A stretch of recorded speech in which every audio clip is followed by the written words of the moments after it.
Starting లోనే యానా అనే అమ్మాయి కనిపిస్తుంది. తను ఒక కీని అదే పనిగా చూస్తూ ఉంటుంది. అది ఎంత ముఖ్యమైందో, దాంతో దేన్ని ఓపెన్ చేస్తారో మనం ముందు తెలుసుకుందాం. అప్పుడు తనకి బయట ఎవరో ఉన్నట్టు సౌండ్ వినిపిస్తుంది. వెంటనే బయటికి వస్తే బయట తన బ్రదర్ జోనాథన్ కూర్చొని ఉంటాడు. తన ఆరోగ్యం అస్సలు బాగోదు. అందుకే తనని వెంటనే లోపలికి రమ్మని అంటుంది. కానీ జోనాథన్ మాత్రం లోపల ఉంటే నాకు ఏదో తెలియని బాధగా ఉంది, అందుకే నేను కొన్ని రోజులు బయటనే ఉండాలనుకుంటున్నాను అంటాడు. దాంతో యానా తనని బయటనే చల్లగాలికి వదిలేసి తను ఒక్కతే లోపలికి వచ్చేస్తుంది. తర్వాత రోజు జోనాథన్ హాస్పిటల్లో ఉంటాడు. తన ఆరోగ్యం ఇంకా చెడిపోతుంది. అక్కడే యానా కూడా ఉంటుంది. యానా జోనాథన్ పై కోపడుతుంది. నిన్న రాత్రి నేను చెప్పింది విని లోపలికి వచ్చి ఉంటే ఇలా అయ్యేది కాదు కదా అంటుంది. కానీ జోనాథన్ మాత్రం నా టైం వచ్చేసింది, అందుకే నాకు ఇలా జరిగింది అంటాడు.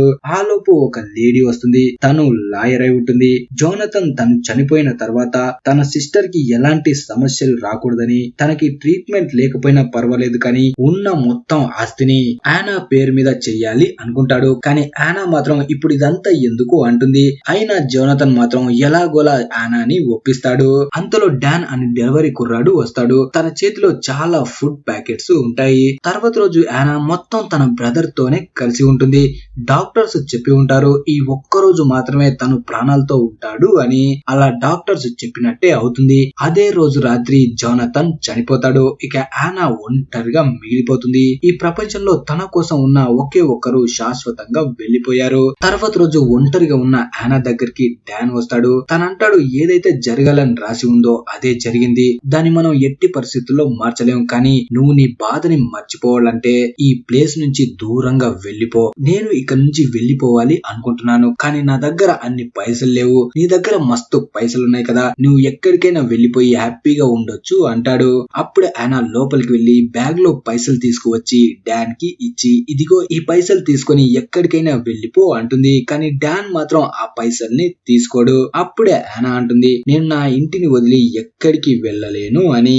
తర్వాత జోనాథన్ ఫ్యూనరల్ రోజు వస్తుంది. యానా రెడీ అయ్యి అక్కడికి వెళ్ళాలి అనుకుంటుంది, కానీ వెళ్ళలేదు. ఇక్కడే మనకి యానా గురించి ఒక విషయం తెలుస్తుంది. తను ఇల్లు వదిలి బయటికి వెళ్ళాలంటే చాలా భయం. తను చిన్నప్పటి నుంచి ఎప్పుడు బయటికి వెళ్లి ఉండదు. అప్పుడే తన ఫోన్స్ కి మెసేజ్లు వస్తూ ఉంటాయి ఫ్యూనరల్ దగ్గరికి తొందరగా రమ్మని చెప్పడానికి. కానీ యానా మాత్రం సోఫాలో కూర్చొని తన బ్రదర్ ని గుర్తు చేసుకుని బాధపడుతూ ఉంటుంది. కొంతసేపటి తర్వాత టీ చేసుకోవడం కోసం కిచెన్ లోకి వెళ్తుంది. అప్పుడే తను బయట నుంచి ఎవరో వాళ్ళ ఇంట్లోకి వస్తున్నట్టు చూస్తుంది. వాళ్ళ ఇంటి కిటికీని పగలగొట్టి లోపలికి వస్తారు. వాళ్ళని చూడగానే భయంతో యానా టేబుల్ కింద వెళ్లి దాక్కుంటుంది. వాళ్ళు కొంతసేపు వెతికిన తర్వాత ఎవ్వరు లేరు అనుకుంటారు. కానీ కిచెన్ లో గ్యాస్ ఆన్ చేసి ఉండడం చూసి ఎవరో ఉన్నారు అని వెతుకుతూ ఉంటారు. దాంతో యానా వాళ్ళకి తెలియకుండా సౌండ్ చేయకుండా తన రూమ్ లోకి వస్తుంది. కానీ రూమ్ లోకి కూడా ఒకడు వస్తాడు. అప్పుడే యానా స్టోర్ రూమ్ లోకి వెళ్లి దాక్కుంటుంది. అప్పుడు వాడు ముందుకు వెతుక్కుంటూ వెళ్ళగానే పరిగెట్టుకుంటూ యానా స్టోర్ రూమ్ లోంచి కిందకి పరిగెట్టుకుంటూ వస్తుంది. అలా మెయిన్ డోర్ ఓపెన్ చేసి ఉండడం చూసి పరిగెట్టుకుంటూ బయటికి వెళ్ళడానికి వెళ్లి సడన్ గా ఆ డోర్ దగ్గరకు వచ్చి ఆగిపోతుంది. అంతలో వాళ్ళు వచ్చి డోర్ ని క్లోజ్ చేసి యానాని సోఫాలో కూర్చోబెట్టి తన కాళ్ళని కట్టేస్తారు. నిజానికి యానాకి ఇంటి నుంచి బయటికి వెళ్ళడం అంటే చాలా భయం. అందుకే తను బయటికి వెళ్ళడానికి ట్రై చేసి కూడా తను భయంతో అక్కడే ఆగిపోతుంది. ఇదే విషయాన్ని వాళ్ళు కూడా అడుగుతారు నువ్వు ఎందుకు బయటికి పారిపోలేదు అని. కానీ యానా మాత్రం ఏమీ చెప్పదు. తర్వాత వాళ్ళు ఆ పైసల గురించి అడుగుతారు. ఈ పైసల్నే ఈ రోజు యానా డాన్ కి ఇవ్వాలి అనుకుంది. కానీ ఏం అడిగినా యానా ఏమీ మాట్లాడదు. దాంతో వాళ్ళు ఆ పైసలు ఇంట్లోనే ఎక్కడో దాచిపెట్టి ఉంటుందని వెతకడం స్టార్ట్ చేస్తారు. ఒక్కడిని మాత్రం యానా దగ్గరే ఉంచుతారు. అతను మళ్ళీ యానాని అడుగుతాడు నువ్వు ఎందుకు పారిపోలేదు అని. దానికి యానా నేను ఈ రోజు వరకు ఇంటి నుంచి బయటికి వెళ్ళలేదు, నా బ్రదర్ హాస్పిటల్ కూడా పైనే ఉండేది, అందుకే నాకు బయటికి వెళ్ళడానికి ఏ పని లేదు అంటుంది. కానీ తన మాటల్ని అతను అస్సలు నమ్మడు. ఎవరి ప్రాణాలైన ప్రమాదంలో ఉన్నప్పుడు తప్పకుండా పారిపోతారు, కానీ ఇలా భయం ఉందని చెప్పి పారిపోకుండా ఉండరు అనుకుంటాడు. అలా వెంటనే వాడు బలవంతంగా యానాని ఇంటి బయటికి లాక్కుంటూ వచ్చి వదిలేస్తాడు. దాంతో యానా భయంతో గట్టిగా అరుస్తూ ఉంటుంది ప్లీజ్ నన్ను ఇంటి లోపలికి లాక్కోండి అంటుంది. వాడు మాత్రం తన మాటల్ని అస్సలు పట్టించుకోడు. దాంతో భయంతో యానా టాయిలెట్ కూడా చేసుకుంటుంది. వెంటనే వాడు కోపంతో యానాని రూమ్ లోకి లాక్కు వెళ్లి రూమ్ ని లాక్ చేసి తన డ్రెస్ ని చేంజ్ చేసుకోమని అంటాడు. కానీ యానా మాత్రం డ్రెస్ ని మార్చుకోదు. దాంతో అతనికి చాలా కోపం వస్తుంది. తనపై కోపడతాడు. తర్వాత ఇక్కడ పైసల్ని వెతుక్కుంటూ వెళ్ళిన ఆ ఇద్దరు బేస్మెంట్ లో ఉన్న ఒక ప్లేస్ కి వెళ్తారు. అక్కడ 2 డోర్స్ ఉంటాయి. కానీ ఆ డోర్స్ కి ఎలాంటి హ్యాండిల్స్ ఉండవు. ఎంత ట్రై చేసినా డోర్స్ ఓపెన్ అవ్వవు. దాంతో వాళ్ళు అనుకుంటారు ఖచ్చితంగా ఇందులోనే ఆ పిల్ల పైసల్ని దాచిపెట్టి ఉంటుంది అని. ఇక్కడ యానా ఇంకా డ్రెస్ చేంజ్ చేసుకోపోవడంతో వాడు కోపంతో యానాని బలవంతంగా డ్రెస్ చేంజ్ చేయడానికి వెళ్తాడు. అంతలో వెనక నుంచి డాన్ వచ్చి వాడిని ఆపుతాడు. దాంతో వాడికి కోపం వస్తుంది. అలా డాన్ కి వాడికి మధ్య గొడవ జరుగుతుంది. ఇదే టైంలో యానా వాష్రూమ్ లోకి పారిపోయి దాక్కుంటుంది. అంతలో మళ్ళీ ఆ ఇద్దరు కూడా వచ్చి డాన్ ని కొట్టి తనని టేప్ తో బంధిస్తారు. ఇక్కడ వాష్రూమ్ లో ఉన్న యానా దగ్గరికి ఆ వ్యక్తి మళ్ళీ వస్తాడు. కానీ వాడు ఏమైనా చేస్తాడని వెంటనే తన హెయిర్ పిన్ ని తీసి వాడిపై అటాక్ చేస్తుంది. దాంతో వాడు అక్కడే చనిపోతాడు. నిజానికి తను ఇలా చెయ్యాలి అనుకోదు. కానీ అనుకోకుండా వాడిని చంపేస్తుంది. ఇక వాడి గురించి మిగతా ఇద్దరికి తెలియకుండా డెడ్ బాడీని లాక్కుంటూ బేస్మెంట్ లోకి తీసుకువెళ్తూ ఉంటుంది. కానీ మిగతా ఇద్దరికి కూడా తను డెడ్ బాడీని లాక్కుంటూ వెళ్ళినప్పుడు పడ్డ రక్తపు మరకలు కనిపిస్తాయి. దాంతో ఆ రక్తాన్ని ఫాలో చేస్తూ వాళ్ళు కూడా వెళ్తారు. అలా బేస్మెంట్ లోకి రాగానే వాళ్ళకి వాళ్ళ దోస్తు డెడ్ బాడీ కనిపిస్తుంది. అలాగే ఆ బేస్మెంట్ లో ఉన్న ఇంకో డోర్ ద్వారా పైకి వస్తుంది యానా. దాంతో వాళ్ళు యానాని పట్టుకోవడానికి వెళ్తారు. కానీ వాళ్ళని అదే బేస్మెంట్ లో ఉంచి బయట నుంచి డోర్స్ ని లాక్ చేస్తుంది. అలాగే బేస్మెంట్ లోకి వెళ్లే స్టెప్స్ ని కూడా తను క్లోజ్ చేసేస్తుంది. దాంతో ఆ ఇద్దరు ఆ బేస్మెంట్ లోనే ఉండిపోతారు. మనం యానా క్లోజ్ చేయడానికి ఉపయోగించిన ఈ కీని మూవీ స్టార్టింగ్ లో చూసాం కదా, అదే ఈ కీ. వీళ్ళు ఎప్పటి వరకు ఈ బేస్మెంట్ లో బందీగా ఉంటారో మనకు కొంతసేపట్లో తెలిసిపోతుంది. తర్వాత కొంతసేపటికి యానా రిలాక్స్ అయ్యి డాన్ దగ్గరికి వెళ్తుంది. డాన్ ఇంకా బందీగానే ఉంటాడు. అప్పుడే యానా నువ్వెందుకు ఇలా చేసావు, నిన్ను చాలా నమ్మినా, నీకు పైసలు కూడా ఇస్తానని చెప్పినాను కదా, అయినా సరే నువ్వు వాళ్ళని ఎందుకు తీసుకొచ్చావు అంటుంది.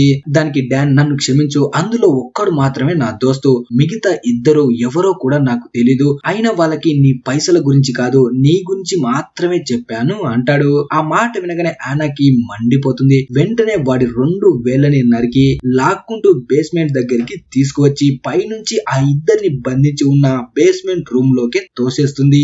ఇప్పుడు డాన్ పై నుంచి కిందకి పడిపోవడం వల్ల వాడి కాలు కూడా విరిగిపోతుంది. దాని వల్ల తను నొప్పితో గట్టిగా అరుస్తాడు. అప్పుడే అక్కడ ఉన్న ఒకడు తనని పక్కకి లాక్కుంటూ వెళ్లి సేఫ్ గా ఒక ప్లేస్ లో కూర్చోబెడతాడు. తర్వాత యానా ఒక టీవీ దగ్గరికి వెళ్లి టీవీని ఆన్ చేసి చూస్తూ ఉంటుంది. నిజానికి ఈ టీవీలో అదే బేస్మెంట్ లో బందీగా ఉన్న వాళ్ళ లైవ్ విజువల్స్ వస్తూ ఉంటాయి. అలా కొంతసేపటి తర్వాత యానా వాళ్ళ దగ్గరికి మళ్ళీ వచ్చి రిమోట్ ను ఉపయోగించి బేస్మెంట్ లో ఇంకో రూమ్ డోర్ ని ఓపెన్ చేస్తుంది. అందులో నుంచి ఒక వస్తువుని తీసుకురమ్మని ఒకడికి ఆర్డర్ వేస్తుంది. ఆ రూమ్ లోకి వెళ్ళగానే రూమ్ ని లాక్ చేస్తుంది. దాంతో వాడు ఆ రూమ్ లోనే ఇరుక్కుపోతాడు. ఇదంతా పాప ఆడిన నాటకమై ఉంటుంది వాడిని బంధించడానికి. చూడడానికి ఇది చిన్న పిల్లల బెడ్రూమ్ లాగా కనిపిస్తుంది. ఇక్కడ డాన్ తనతో ఉన్న ఇంకొకడు యాంథనీ తన దోస్తు డెడ్ బాడీని ఇంకో రూమ్ డోర్ దగ్గర ఉంచుతారు. ఎందుకంటే ఆ డోర్ క్లోజ్ అవ్వకుండా ఉండటానికి. అలా వెంటనే యాంథనీ పక్క రూమ్ లోకి వెళ్లి బయటికి వెళ్ళడానికి దారిని వెతుకుతూ ఉంటాడు. చాలా సేపు వెతికిన తర్వాత తనకి ఒక డోర్ కనిపిస్తుంది. కానీ ఎంత ట్రై చేసినా ఆ డోర్ ని తెరవలేకపోతాడు. అంతలో తన వెనకే ఇంకో డోర్ కూడా కనిపిస్తుంది. ఆ డోర్ లోపలికి వెళ్ళగానే స్ట్రెయిట్ గా కాకుండా ఇంకో సైడ్ వెళ్ళిపోతాడు. లోపల విచిత్రంగా ఉంటుంది. కొంతసేపటి తర్వాత లైట్స్ కూడా పోతాయి. దాంతో తిరిగి మళ్ళీ వెనక్కి వస్తూ ఉంటే సడన్ గా లైట్స్ వస్తాయి. అప్పుడే ఇంకో డోర్ కూడా కనిపిస్తుంది తనకి. దాని ద్వారా లోపలికి వస్తే బయటికి వెళ్ళడానికి దారి కూడా కనిపిస్తుంది. ఆ దారి వెంట రాగానే ఇంకో రూమ్ లోకి వస్తాడు. ఆ రూమ్ మొత్తం విచిత్రంగా ఉంటుంది. అంటే నరకాన్ని చూపించే రూమ్ లెక్క ఉంటుంది. అంతలో వెనక నుంచి ఆ రూమ్ లోకి యానా వచ్చి యాంథనీపై వెనక నుంచి అటాక్ చేస్తుంది. దాంతో వాడు అక్కడే చచ్చిపోతాడు. ఇంతవరకు యానా మనకి ఇన్నోసెంట్ గా కనిపించింది. కానీ పాపం మనం అనుకున్నంత ఇన్నోసెంట్ అయితే కాదు. ఇలా ఇదంతా జరుగుతూ ఉన్నప్పుడే ఇంటి లోపలికి లాయర్ వస్తుంది. తను పైలిపోయిన విండోని ఓపెన్ లో ఉన్న డోర్ ని చూసి చిన్నగా డౌట్ వస్తుంది. అంతలో యానా వచ్చి నార్మల్ గా మాట్లాడుతూ ఉంటుంది. అలాగే తన చేతిలో రాడ్ కూడా ఉంటుంది. చిన్నగా ఏదైనా లాయర్ కి డౌట్ వచ్చినా సరే తనని చంపేయాలి అనుకుంటుంది. మూవీ స్టార్ట్ అయినప్పుడు పాప చాలా అమాయకంగా కనిపించింది, కానీ పాప అస్సలు రూపం ఇదనమాట. ఇక్కడ డాన్ చాలా కష్టపడి అక్కడ ఉన్న బాక్సులు అన్ని ఓపెన్ చేసి చూస్తాడు, ఏదైనా దారి దొరుకుతుందేమో అని. అలా ఒక ఫ్రిడ్జ్ దగ్గరికి వెళ్లి దాన్ని ఓపెన్ చేస్తాడు. అందులో ఒక వ్యక్తి డెడ్ బాడీ కనిపిస్తుంది. అది ఎవరిది అనేది ఎవ్వరికి తెలీదు, కానీ డాన్ మాత్రం చాలా భయంతో వెనక్కి వెళ్ళగానే ఒక డోర్ కనిపిస్తుంది తనకి. కానీ ఎంత ట్రై చేసినా ఆ డోర్ మాత్రం ఓపెన్ అవ్వదు. ఇక్కడ లోపల లాయర్ వెళ్ళిపోగానే యానా బేస్మెంట్ లోకి వస్తుంది. డాన్ కాలు విరిగిపోవడం వల్ల కదలలేక ఉంటాడు. అప్పుడే తను దగ్గరికి వస్తుంది. బలవంతంగా డాన్ ని లాక్కుంటూ వెళ్లి మిగిలి ఉన్న ఒక్కడు ఎక్కడైతే రూమ్ లో బందీగా ఉన్నాడో వాడి దగ్గర వచ్చి పడేస్తుంది. తను బయట ఉండి వాళ్ళు ఉన్న రూమ్ లో ఒక విండో ద్వారా వాళ్ళని చూస్తూ ఉంటుంది. ఈ బేస్మెంట్ ని చూస్తే పక్కా ఎవరో ప్లాన్ ప్రకారం కట్టారు అనిపిస్తుంది, కానీ ఎవరు కట్టారు అనేది మాత్రం ఇంకా తెలియాల్సి ఉంది. ఆ విండో ద్వారా యానా వాళ్ళని చూస్తూ ఉంటుంది. అప్పుడే డాన్ ఇంకొకరితో అంటాడు, నేను కొంతసేపటి క్రితమే కింద ఫ్రిడ్జ్ లో ఒక శవాన్ని చూసాం, అది ఎవరిది, ఎవరు చంపారని మాత్రం నాకు తెలీదు అంటాడు. అప్పుడే ఆ పీటర్ అనేవాడికి పక్కన విండోని చూడగానే అనుమానం వస్తుంది, దీని ద్వారా యానా వీళ్ళని చూస్తూ ఉంది అని. అందుకే వెంటనే దాన్ని పగలగొట్టడానికి చాలా ట్రై చేస్తాడు, కానీ ఎంత ట్రై చేసినా అది పగిలిపోదు. అప్పుడే పైన ఉన్న స్పీకర్స్ లో యానా వాయిస్ వినిపిస్తుంది, దీన్ని పగలగొట్టడం నీ వల్ల కాదురా బేవుడే, నేను చెప్పినట్టు చెయ్యి, పక్కన ఉన్న ఆ షర్టుని వేసుకో అంటుంది. కానీ పీటర్ మాత్రం వేసుకోడు. దాంతో యానాకి కోపం వస్తుంది, నేను చెప్పినట్టు చేయకపోతే ఇద్దరు చస్తారు అంటుంది. ఇక వేరే మార్గం లేక పీటర్ ఆ షర్టుని వేసుకుంటాడు. అలాగే పక్కనున్న ఫైల్ ని కూడా చదువు అంటుంది. అలా పీటర్ ఆ ఫైల్ ని చదువుతాడు. అప్పుడే యానా అంటుంది, మా నాన్న జబ్బు చేసిన వాళ్ళని బాగు చేయడం కోసం ఈ బంకర్ ని నిర్మించాడు. మా ఫ్యామిలీ వాళ్ళు వాళ్ళని రూమ్ లో వేసి వాళ్ళ జబ్బు తగ్గే వరకు వాళ్ళ చావుకి వదిలేసేవాళ్ళు. సంవత్సరాల పాటు వాళ్ళని ఈ రూమ్ లోనే బంధించేవాళ్ళు. ఈ ఫైల్ లో ఉన్న ఫొటోస్ అన్ని వాళ్ళకి సంబంధించినవే అంటుంది. ఆ ఫైల్ చూసిన పీటర్, వాళ్ళు కాదే, మీ అయ్యకి నీకే జబ్బు ఉంది, ఏ కారణం లేకుండా అమాయకుల్ని ఇక్కడ బంధించి చంపేశారు, మీరు సైకోలు అంటాడు. ఆ మాట వినగానే యానాకి కోపం వస్తుంది. ఏం మాట్లాడకుండా కొంతసేపు అలాగే కూర్చుంటుంది. కొంతసేపటి తర్వాత తను చూస్తున్న మిర్రర్ దగ్గరికి డాన్ ని పిలిచి అక్కడ ఉన్న బాక్స్ ని ఓపెన్ చేయమని అంటుంది. అలా డాన్ ఆ బాక్స్ ని ఓపెన్ చేయగానే అందులో గన్ కనిపిస్తుంది. ఆ గన్ లో ఒక్క బుల్లెట్ మాత్రమే ఉంటుంది. అప్పుడే యానా ఆ ఒక్క బుల్లెట్ తో పీటర్ ని చంపై తర్వాత దర్జాగా నువ్వు బయటికి వెళ్లిపోవచ్చు అంటుంది. అప్పుడే డాన్ కూడా గన్ తీసుకోవడానికి వెళ్తాడు, కానీ అంతలో పీటర్ వచ్చి డాన్ ని పక్కకు తోసి గన్ తను తీసుకుంటాడు. అలా డాన్ ని చంపడానికి గన్ గురిపెడతాడు. దాంతో యానాకి కోపం వస్తుంది, నువ్వు తనని చంపకు అంటుంది. కానీ పీటర్ మాత్రం నేను వీటిని చంపకూడదంటే నువ్వు డోర్ ని ఓపెన్ చేయాలి అంటాడు.